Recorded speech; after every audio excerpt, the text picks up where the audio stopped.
6.25 전쟁 때는 세 개의 전선이 있었다고 합니다. 제1전선은 최전방에 인민군과 싸우는 아주 심각한 그 최전방의 전선이 있었고요. 제2전선은 후방에 빨치산과 싸우는 전선이 있었다고 합니다. 제3전선은 거제도 포로 수용소에 있었다고 해요. 이 포로들이 수용되어 있는데 그게 무슨 전쟁터이겠습니까? 라고 생각을 할 수는 있는데 그 포로된 인민군 숫자가 17만 명이나 됐다고 합니다. 그런데 이 포로 수용소 안에 이게 우리가 보통 생각하는 것과는 완전히 다른 세상이 펼쳐진대요. 이 안에서 이 침공포로 그리고 반공포로 이 둘 사이에서 극심한 대립이 있었다고 합니다. 이 아직도 공산주의 사상을 가지고 있는 그 침공포로들은 밤마다 인민재판을 연대요.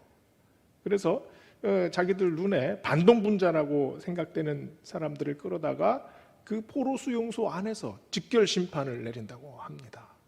그래서 휴전 후에 이 거제 포로 수용소 부지에서 시체만 1200구가 발견됐다고 합니다. 포로가 되어서도 여전히 공산주의냐 아니면 자유주의냐 이거 가지고 싸웁니다.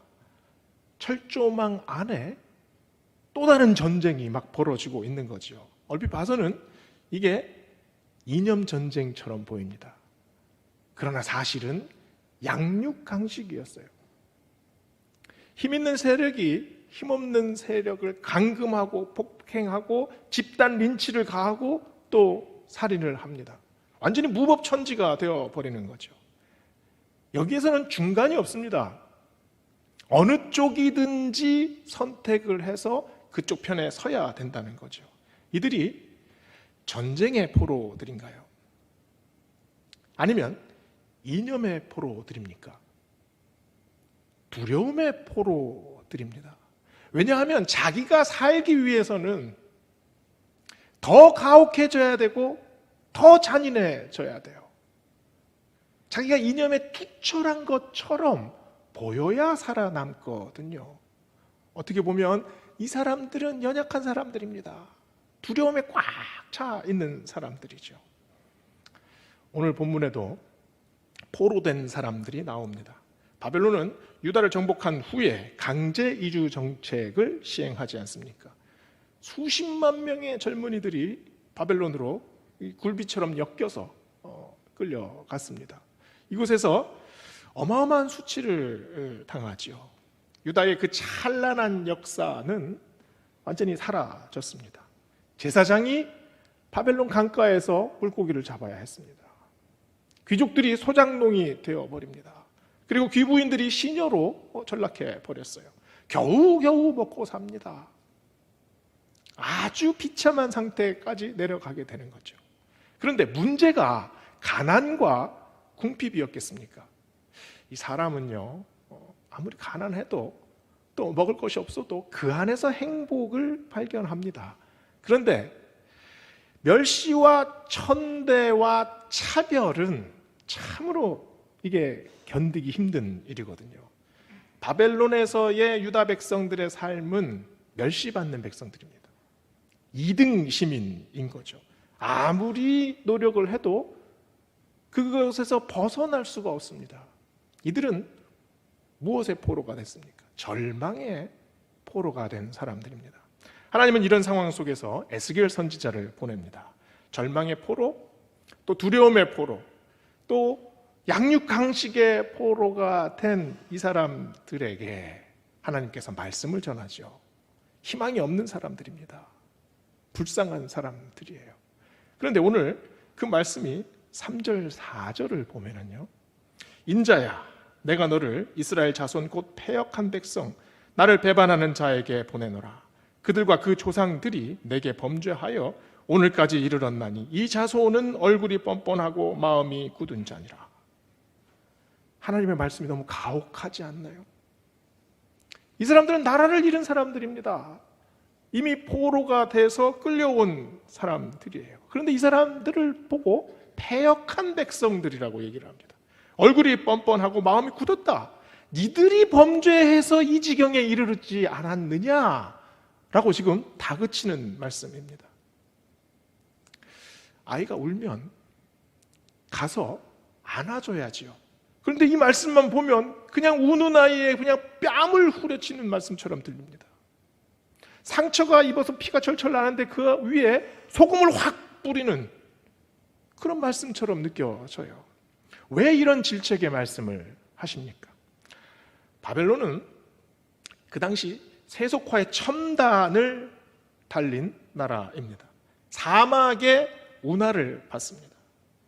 그 도도히 흐르는 유프라데스 강에 그 강줄기를 그 도시 한가운데로 끌어당겨요. 그래서 이 도시 안에 사람들이 자유롭게 물을 마실 수 있도록 사막 안에 세워진 완전히 새로 세워진 그런 그 도시입니다. 바벨론 하면 우리가 가장 먼저 떠오르는 게 바벨론의 공중정원이 있지 않습니까? 그 당시에 그 층수를 계속 몇십 층의 건물을 세워서 그 위에 정원을 쫙 만들었어요. 멀리 사막에서 바라보면 정말 천공의 도시처럼 보였을 겁니다. 신비한 그 사막의 우뚝 솟은 도시 아닙니까? 이 바벨론 사람들이 그 벽돌로 성을 쌓았는데요. 그 성이 그냥 흙벽돌을 쌓은 것이 아닙니다. 여기에 청록색의 에나멜 칠을 해서 구워요. 그래서 그 벽돌을 차곡차곡 올렸는데 이게 우리가 상감청자를 보지 않습니까? 그 은은한 푸른빛이 석양에 탁 비치면 정신 못 차릴 정도로 아름답습니다. 당시 최고의 문명, 최고의 자본, 최고의 기술, 또 최고의 지성이 모인 사람들이 이 사람들이 어떤 신을 숭배를 하느냐? 마루둑이라는 우상을 숭배를 해요. 이 고대의 그 문헌을 보면은요, 이 마루둑은 사람의 몸에 얼굴이 용으로 표현되어 있습니다. 바벨론 사람들은 마루둑 신을 용이라고 믿었습니다. 마루둑 신은요, 적들을 갈아서 산을 만들고 그 피로 강을 막는다고 믿었던 사람들입니다. 철저히 힘의 논리를 숭배하는 사람들이죠. 그 힘이 군사력이 됐든 자본이 됐든 건축공학이 됐든 어쨌든 그것은 파괴와 정복을 위해서 사용되어집니다. 이 힘의 속성이 변하지 않아요. 지금도 여전히 똑같은 힘의 속성을 향해서 모든 사람들이 달려가지 않습니까? 사실은 우리가 사는 이곳이 바로 바벨론과 다를 바가 전혀 없습니다. 바벨론은 이스라엘 백성들에게 선택을 강요합니다. 첨단 바벨론 문화냐 아니면 야훼 신앙이냐 선택해라. 실제적인 힘의 논리를 따를 것이냐 아니면 고리타분한 신앙을 고수할 것이냐. 타협은 정당한 생존 방식이다. 번영의 길이 여기 있다. 뭘 주저하느냐. 이게 바벨론 문화가 이스라엘 백성들, 포로된 백성들에게 계속 끊임없이 요구하는 메시지였습니다. 이스라엘 백성들은 낙오될 두려움, 소외되고 고립될 것 같은 공포, 여기서 도저히 살아날 수 없을 것 같은 두려움에 휩싸이게 됩니다. 서서히 물들게 되는 거죠. 바벨론화 되어 갑니다. 나라가 망했고 포로가 돼서 여기까지 끌려왔는데 여기서도 똑같은 유혹을 당하고 그 유혹에 똑같이 넘어지는 모습을 보여주고 있어요. 바벨론 포로는 육신이 묶이는 것이 아니라 신앙이 묶이는 포로 상태입니다. 믿음이 결박되는 상태. 이런 이스라엘 백성들에게 지금 에스겔 선지자가 나가서 말씀을 전하는 거죠. 이 말씀은 항상 동일합니다. 예수님께서 세상에 전한 첫 메시지가 뭡니까? 회개하라! 천국이 가까웠느니라. 회개가 먼저입니다. 왜 이 지경이 되었는지, 왜 나라가 망했는지, 왜 포로로 여기까지 끌려왔는지, 포로로 끌려와서 왜 똑같은 유혹에 넘어지고 있는지 그 원인을 알아야 된다는 말이죠. 성경의 메시지가 전체가 이것 아닙니까? 복음의 과정이 이 과정을 똑같이 따라가고 있습니다. 로이드 존스 목사님은요, 이런 말을 했습니다. 복통이 너무 심해서 병원에 갔는데 의사가 진료는 하지 않고 대뜸 이렇게 말을 합니다. 고통이 너무 심하시죠? 모르핀 주사 한 대 맞고 가세요. 기분이 확 좋아질 겁니다. 아픈 거는 그냥 생각도 나지 안 날 겁니다. 이 의사가 좋은 의사인가요? 문제가 뭡니까? 고통이 문제인가요? 문제는 고통의 원인이 문제입니다. 몰핀은 고통을 그냥 잊게 만드는 거죠. 잊게 만드는 것은 해결책이 아닙니다. 그 고통의 원인을 따져 들어가서 그 원인을 해결해야 되죠. 생명을 살려야 되죠. 그것이 해결해야 되는 것 아닙니까? 진단하고 통증의 원인부터 살려야 합니다. 에스겔에게 하나님의 음성이 임합니다. 오늘 1절과 3절과 8절에 보면 에스겔을 인자야라고 하나님께서 계속 부르십니다. 이 구약 성경에서 인자야라는 말이 유독 에스겔서에 집중되어 있습니다. 다니엘서에 딱 한 번 하나님이 다니엘을 보고 인자야라고 말씀하신 것 외에 90회 이상이 오로지 에스겔서에만 집중되어 있습니다. 이 인자라는 말이 무슨 말입니까? 이 히브리어로 벤 아담이라는 말이에요. 아담의 아들. 이 아담이 그러면 아담의 아들이라는 말은 무슨 뜻일까요? 아담이라는 말은 사람이라는 말도 되고 또 아담의 이름도 되고 또 동시에 흙을 의미합니다. 땅을 의미하는 거죠. 예수님께서 자신을 인자는 머리 둘 것이 없다, 뭐 이렇게 말씀하시면서 자신을 인자로 지칭하셨어요. 그 말씀은 예수님께서 하나님의 아들이신 예수님께서 성육신 하셔서 완전한 인간으로 오신 모습을 겸손하게 표현하신 그런 표현이죠. 그런데 에스겔을 부르는 지금 인자야라는 말은 에스겔을 그 당시에 백성들을 대표하는 사람으로 하나님께서 부르신 표현입니다. 그 표현은 나약한 자야, 땅의 사람아, 흙으로 지어진 인간아, 이렇게 부르시는 거죠. 이것을 1절 말씀을 다시 풀어보면 이렇게 읽을 수 있습니다. 하나님이 나에게 말씀하셨다. 순식간에 넘어지고 순식간에 절망하고 순식간에 유혹받는 자야, 네 마음이 허약한 거 다 안다. 그러나 이제 너의 발로 일어서라. 에스겔은 이 말씀을 전혀 예상치 못한 장소, 예상치 못한 시간에 받았습니다. 오늘 말씀 2장은요, 에스겔서 1장의 말씀이 계속 연속되는 말씀입니다. 에스겔 1장 1절에 어떤 말씀이 나옵니까? 내가 그발 강가 사로잡힌 자 중에 있을 때에 하늘이 열리며 하나님의 모습이 내게 보이니. 그발 강은 학자들이 유프라데스 강에 만든 운하 중에 하나였을 거라고 추정합니다. 운하 파는 작업에 동원되었을 때, 그 흙구덩이에서 강제 노동에 시달렸을 때, 매일매일 고단하고 희망이 끊어지고 어둠의 그림자가 짙게 드리워졌을 때, 바로 그때, 그 숨막히는 그때 하나님의 영광을 봤다라는 말씀입니다. 그발강은 닫혀있는 하늘 아래 흐르는 강입니다. 하나님에게 버림받은 백성이라고 생각했던 유다 백성들입니다. 그 강은, 그 강 안에 한탄이 흐르고 신음이 흐르고 절망이 흐르는 그 강 아닙니까? 겉으로 보기에 바벨론은 호화롭고 찬란하게 보입니다. 그러나 그 호화롭고 찬란한 첨단 문명 안에 이스라엘 백성들은 허덕이고 있었습니다. 시달리고 있었죠.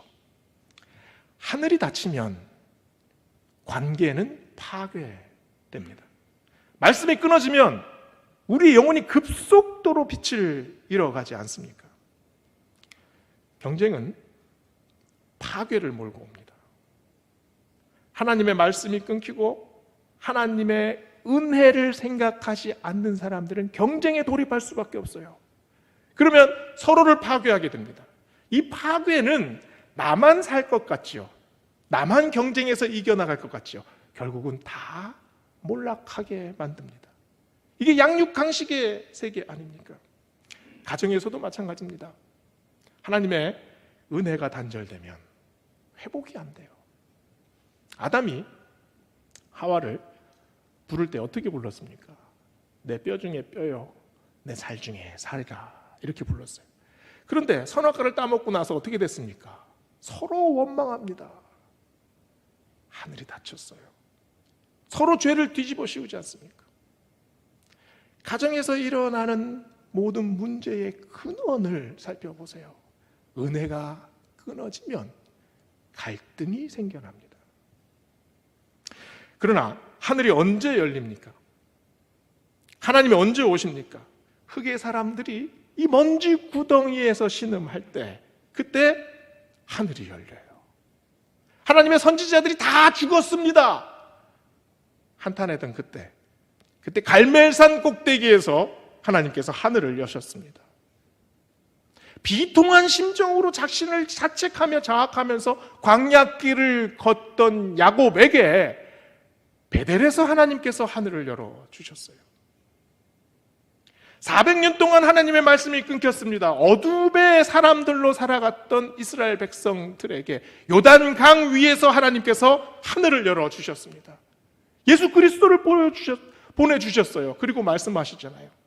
이는 내 사랑하는 아들이요, 내 기뻐하는 자라. 예수님께서 세례 받으시고 나서 처음에 회당에 가서 전하셨던 말씀이 어떤 말씀입니까? 주의 성령이 내게 임하셨으니 이는 가난한 자에게 복음을 전하게 하시려고 내게 기름을 부으시고 나를 보내사 포로된 자에게 자유를, 눈먼 자에게 다시 보게 함을, 눌린 자를 자유롭게 하고 주의 은혜의 해를 전파하려 하심이라. 이렇게 말씀하셨습니다. 내 약함을 자랑하라 라는 책을 쓴 이효진 씨라는 분이 있습니다. 이분이 3살 때 어머니가 주전자를, 끓는 물을 담긴 주전자를 가져오다 그냥 확 쏟아서 얼굴에 다 부어졌습니다. 얼굴이 다 녹았대요. 이 초등학교 다닐 때는 아이들이 이 자기를 파충류라고 놀렸답니다. 그래서 이 초등학교 이 여린 마음이 얼마나 상했겠습니까? 학교를 왔다 갔다 하면서 계속 땅만 보면서 얼굴도 들지 못하고 그렇게 다녔대요. 중학교 올라가서 이 산수의 재능을 보여서 수학학원을 다녔답니다. 근데 수학학원 갔는데 옆에 있던 한 여자아이가 갑자기 울더래요. 그래서 그 주산학원 선생님이 너 왜 우니? 이렇게 가서 물어봤더니 손을 가리고 엉엉 울면서 제 얼굴이 너무 무서워요, 이러면서 울더라는 겁니다. 이거는 초등학교 때 놀림당하는 거하고는 완전히 차원이 다른 충격이었대요. 자기가 무서운 존재처럼 친구들에게 알려지는 것 아닙니까? 대학 가서 봄날에 화창한 캠퍼스를 거니는데 여학생들이 다 하늘 그 산뜻한 옷을 입고 화장을 하고 예쁘게 다니는데 자기는 소외되어 있습니다. 아무도 자기한테 말을 걸지 않아요. 수업에 빠지기 시작하고 학교에 나가지 않게 되고 방 안에만 틀어박혀 살게 됩니다. 그러면서 폭식을 하게 됐대요. 온갖 중독에 시달립니다. 그러면서 자신을 비하하기 시작을 하죠. 수면제 배갈을 먹고 응급실에 실려갔다고 합니다. 한 달 동안 병원에 있다가 겨우 퇴원했대요. 침대에 누워서 이제는 어떤 방식으로 죽을까 이 생각만 계속 꼴똘히 했대요. 그런데 6살 난 조카가 그 마음을 아는지 모르는지 침대 앞에서 재롱을 떨면서 노래를 부르는 거예요. 당신은 사랑받기 위해 태어난 사람, 당신의 삶 속에서 그 사랑 받고 있지요. 당신은 사랑받기 위해 태어난 사람. 갑자기 눈물이 터졌답니다. 이불을 머리 끝까지 끌어올려서 이불 속에서 혼자 흐느꼈대요. 30분 동안 울고 있는데 마음속에서 효진아, 내가 너를 사랑한다. 그 이불 안에서 하늘이 열린 겁니다. 그 6살짜리 조카의 입을 통해서 하나님께서 이분의 마음에 하늘을 열어주신 거예요.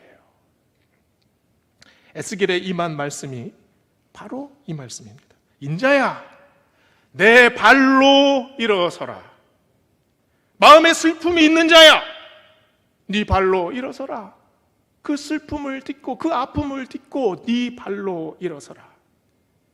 다른 사람의 발로 일어설 수 없습니다. 걸음마를 배우는 아기는 자기 힘으로 걸어야 합니다. 몸이 쇠약해진 사람도 자기 힘으로 기력을 찾아야 합니다. 어린 새는 자기 날개로 날아야 하지요. 송아지는 스스로 뛰어야 합니다.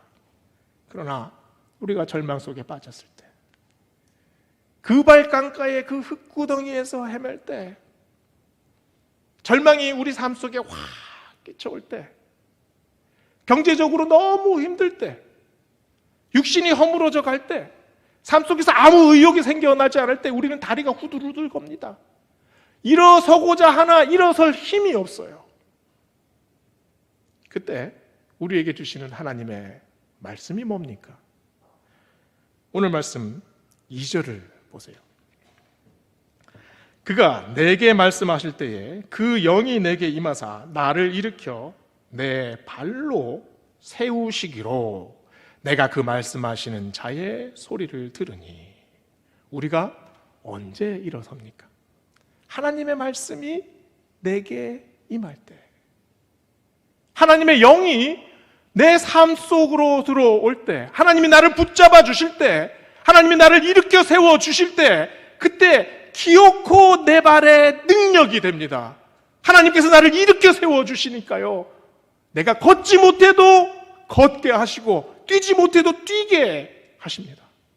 사도행전 14장 8절 보시면 바울이 루스드라에서 태어나면서 걷지 못한 사람을 봅니다.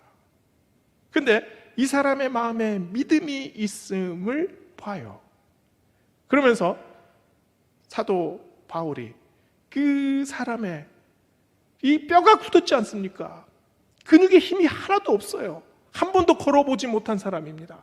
그런데 사도행전 14장 8절에 보면 내 발로 일어서라 이렇게 말씀합니다.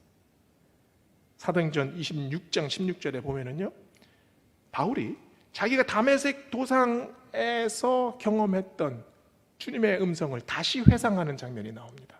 그때 바울이 주님께서 하신 말씀을 그대로 옮기는데, 일어나 너의 발로 서라, 내가 너로 증인을 삼으려 하노라 라고 말씀합니다. 베드로가 성전 미문에 들어갔을 때 안진뱅이를 보고 뭐라고 말합니까? 뭐라고 선포합니까? 은과 금은 내게 없거니와 내게 있는 것으로 너에게 주노니 곧 나사렛 예수 그리스도의 이름으로 일어나 걸으라 말씀하셨습니다. 네 발로 걸어라. 네 발로 일어서라. 아무리 힘이 없어도 주님이 말씀하시면 우리가 일어서게 됩니다. 육신의 한계를 극복하게 됩니다. 삶의 고달픈 것도 이겨나가게 됩니다. 열등감 속에 휩싸여 있어도 극복하게 되지요. 우리는 세상의 포로, 또 마음의 포로, 또 슬픔의 포로, 외로움의 포로, 절망의 포로, 두려움의 포로로 살아갑니다. 우리 가정에 얼마나 많은 포로의 상황들이 있습니까? 시집 와서 며느리가 되면은 사방이 포로들입니다. 완전히 포로 상황이 갇히지 않습니까? 안 그러셨나요? 그러면 시어머니가 되면은 달라지겠습니까? 또 다른 포로 상황이 펼쳐진대요.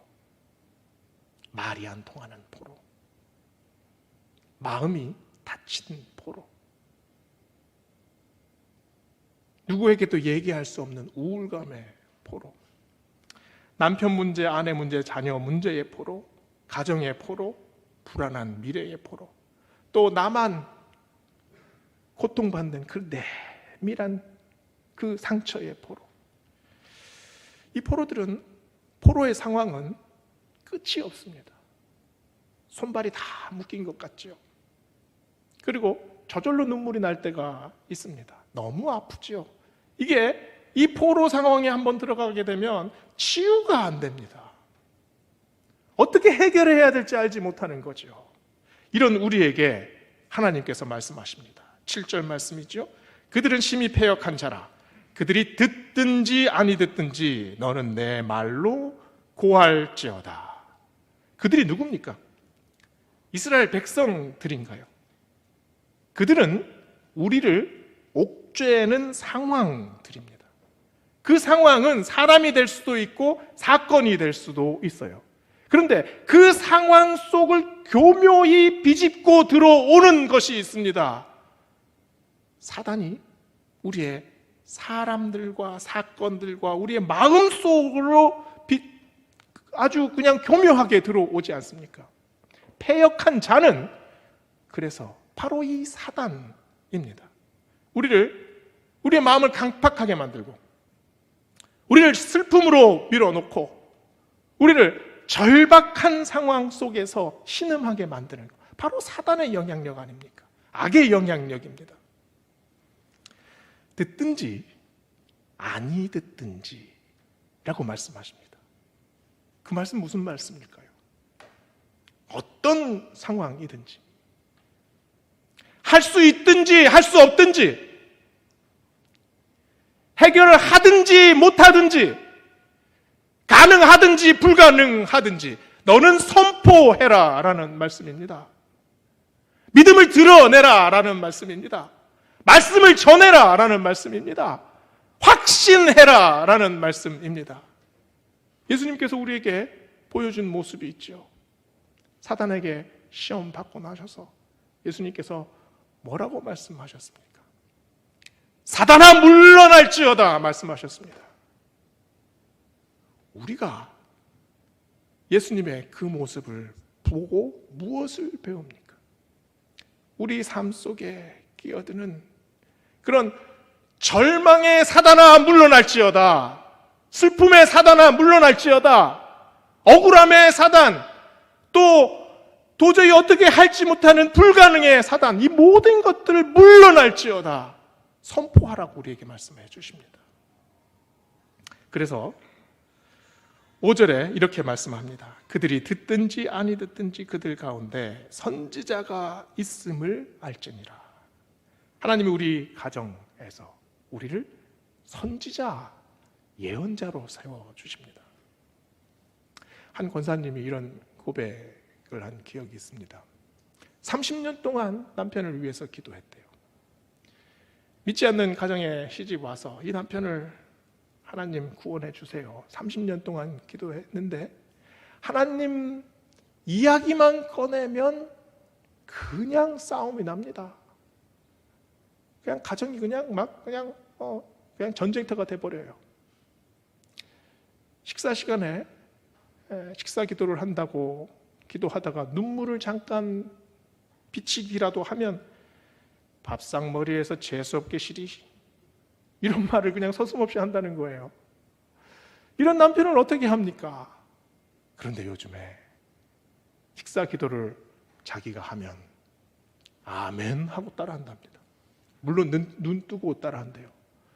그런데 이 권사님 말씀이 언젠가는 내가 남편 손잡고 교회에 올 일이 있을 겁니다 라고 얘기하십니다.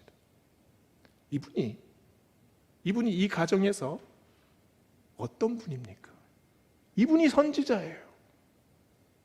이분이 그 가정의 예언자 아닙니까? 가정을 일으키기 위해, 교회를 살리기 위해 우리가 일어서야 합니다. 이런 우리에게 하나님께서 먹이십니다. 무엇으로 먹이십니까? 8절 9절을 보세요. 내 입을 벌리고 내가 내게 주는 것을 먹으라 하시기로 내가 보니 보라 한 손이 나를 향하여 펴지고 보라 그 안에 두루마리 책이 있더라. 우리 발로 일어서기 위해서는 말씀을 먹어야 합니다. 단순히 읽는 것이 아니라 그 말씀이 내 삶 속으로 들어와야 해요. 저는 시골에서 살았습니다. 어릴 때 그 할아버지가 그 외양간에 있는 소를 이렇게 저를 데리고 다니면서 이렇게 그 여물을 주고 하셨는데요. 제가 잊혀지지 않는 기억이 있어요. 그 추운 겨울에 소 있는 마구간에 가서 이렇게 보면 소들이 자는 것 같죠. 안 잡니다. 소들이 언제 자는지 모르겠어요. 근데 그때 가면 그 추운 겨울에 이 콧구멍으로 막 허연 김을 막 뿜어내면서 계속 그 턱을 계속 놀리고 있어요. 계속 씹는 거죠. 그런데 그 씹을 때 막 침을 질질 흘립니다. 이게 막 고드름이 막 이 턱에 막 놓여 있어요. 제가 그게 굉장히 강렬한 기억이었던 것 같습니다. 어릴 때는 몰랐는데요. 왜 소들이 침을 질질 흘리면서 계속 씹을까요? 되새김질 하는 거 아닙니까? 위 안에 들어있는 여물을 다시 꺼내서 다시 씹어요. 그러니 위 안에 있는 것들이 다시 씹기 시작하니까 이 침이 질질 흐르죠. 지저분한 일이 아닙니다. 자기 안에 있던 것을 다시 꺼내서 다시 씹는 일이에요. 이렇게 해야 말씀이 우리 안으로 스며듭니다. 내 삶에서 체험된 말씀, 내 인생에서 고백되어진 말씀, 내 위장 속에 들어갔다가 다시 올라와서 계속해서 묵상하고 계속해서 곱씹은 말씀, 그 말씀이 하나님의 말씀이 됩니다. 그 말씀이 우리 가정에서 선포가 돼야 돼요. 그래야 그 말씀을 통해서 마른 뼈가 살아납니다. 그래야 그 말씀을 통해서 어긋난 뼈들이 다시 맞춰지기 시작해요. 그래야 다시 살이 살아나고 다시 핏줄이 살아납니다. 그 말씀에 의지해서 내 발로 일어서게 됩니다. 내 인생이 바벨론에 처한 것 같을 때 얼마나 많이 있습니까? 내 삶에 수없이 많은 것들이 포로되었던 상황들이 얼마나 많이 있습니까? 우리가 이렇게 선포하기 원합니다. 듣든지 안 듣든지 제가 말씀을 선포하겠습니다. 주님 주시는 말씀으로 일어서겠습니다. 그 말씀에 의지해서 내 발로 서겠습니다. 이 고백이 우리 안에 있을 때 하나님의 은혜가 우리의 인생을, 우리의 삶을 이끌고 가시기를 주의 이름으로 축원합니다.